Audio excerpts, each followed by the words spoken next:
सेवानिवृत्तीनंतर प्रत्येक शासकीय कर्मचाऱ्याला वाटतं आता आपले आरामाचे दिवस सुरू होतील, मात्र स्वतःच्या हक्काची पेन्शन मिळवताना या कर्मचाऱ्यांना झगडावं लागतं।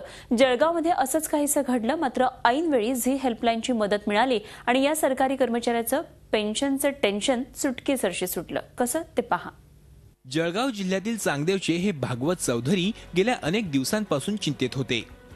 33 वर्ष तापी पाटबंधारे खात्यात नोकरी केल्यानंतर याच खात्याकडून त्यांची हेळसांड सुरू होती। मे 2014 मध्ये ते सेवानिवृत्त झाले।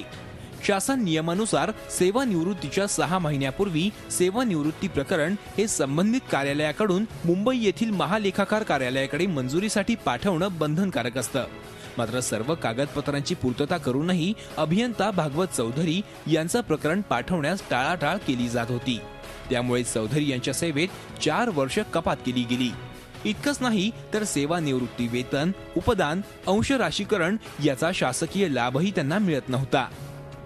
माननीय एक्झिक्युटिव्ह इंजिनियर साहेबांनी ते मंजूर केलेले आहे, पण मंजूर केल्यावर सुद्धा मी रिटायर होईपर्यंत प्रकरण महालेखाकाराकडे पाठवलं नाही। आणि त्यामुळे मी रिटायर झाल्यानंतर मी जेव्हा चौकशी करता आलो की माझ्या प्रकरणाचं काय झालं, ते प्रकरण इथेच होतं। शेवटी नाईलाज गरज माझी म्हणून मी ते प्रकरण स्वतः घेऊन गेलो आणि ते उशीर झाल्यामुळे आणि त्याच दिवशी JMPD मध्ये सुभाष तुकाराम पाटील कनिष्ठ अभियंता हे एकाच दिवशी रिटायर झालो। मी सेम पोस्ट, त्यांचं वेतन, त्यांचं प्रकरण, आणि त्यामुळे मी त्या ट्रॅकमध्ये अटकलो आणि मला वेतन आजपर्यंत मिळालं नाही। खात्याअंतर्गत कोणतीही चौकशी नाही ना कोणती वसुली, तरीही अधिकारी आणि कर्मचारी प्रकरण मंजुरीसाठी पाठवत नव्हते। याबाबत विचारणा करण्यासाठी भागवत चौधरी यांनी कार्यालयात अनेकदा हेलपाटे मारले, पत्रव्यवहार सुरू ठेवला, मात्र सुस्तावलेल्या प्रशासनाला जाग येईल तर नवलच। अखेर वैतागलेल्या चौधरींनी थेट झी हेल्पलाईनकडे दाद मागितली। आम्ही भागवत चौधरींची भेट घेतली। त्यांना सोबत घेऊन संकल्पचित्र विभागाच्या कार्यकारी अभियंत्यांचं कार्यालय गाठलं। कार्यकारी अभियंत्यांना चौधरींची समस्या सांगितली। कार्यालयीन दप्तर दिरंगाईनं तसंच कनिष्ठ कर्मचाऱ्यांच्या निष्काळजीपणामुळे चौधरींना त्रास झाल्याबद्दल त्यांनी दिलगिरी व्यक्त केली।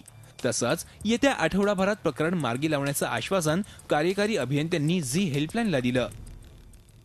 त्यांना जी ग्रॅच्युटी देय आहे ती पुढल्या आठवड्यात येत्या रक्कम अदा करण्याची आम्ही पूर्ण काळजी घेऊ। त्यांना ती रक्कम मिळेल याची पूर्ण मी ग्वाही देतो आपल्याला।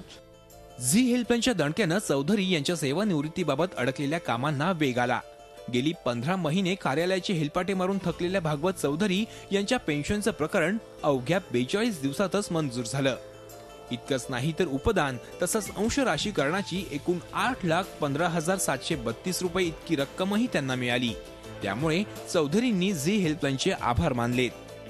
उपसा सिंचन बांधकाम विभागाने बऱ्याच वेळा स्वतः खेट्या मारल्या, विनंती अर्ज केले, दूरध्वनी केले, ऑफिसच्या दूरध्वनीवर केले, कार्यकारी अभियंत्यांच्या मोबाईलवर हे केले, तरी मला अजूनपर्यंत न्याय मिळाला नव्हता। शेवटी मी झी 24 तास हेल्पलाईन यांची मदत घेतली आणि त्यांनी माझ्या तक्रारीचं हे करून इथे येऊन सारखा पाठपुरावा केला। जे काम यांना 575 ते 600 दिवसात पगार घेऊन, शासनाचा पगार घेऊन करता नाही आलं, ते झी 24 तास वृत्तवाहिनीने एक सामाजिक बांधिलकी म्हणून किंवा अन्याय झालेला वाचा फोडण्यासाठी त्यांनी मदत घेतली असता फक्त 42 दिवसात माझं काम केलं। त्याच्यामुळे मी माझ्या कुटुंबातर्फे मी अतिशय मनपूर्वक आभार मानतो। मात्र या प्रकरणी दोषी असणाऱ्या कर्मचाऱ्यांवर कारवाई करण्यास अधिकाऱ्यांनी असमर्थता दर्शवली आहे।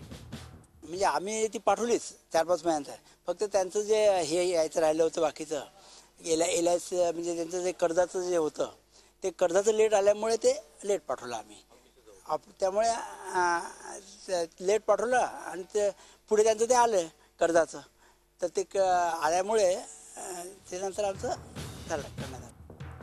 झी हेल्पलाईनच्या दणक्यामुळे भागवतांना न्याय मिळालाय, मात्र प्रश्न उरतो तो यातील दोषी कर्मचाऱ्यांना पाठीशी घालणाऱ्या प्रशासन यंत्रणेचा। त्यामुळे अशा दोषी अधिकाऱ्यांवर जोपर्यंत कारवाई होणार नाही तोपर्यंत लाखो भागवत चौधरींना मानसिक त्रास सहन करावाच लागेल आणि झी हेल्पलाईन असं होऊ देणार नाही। विकास भदाणे, झी मीडिया, जळगाव। झी 24 तास रहा एक पाऊल पुढे।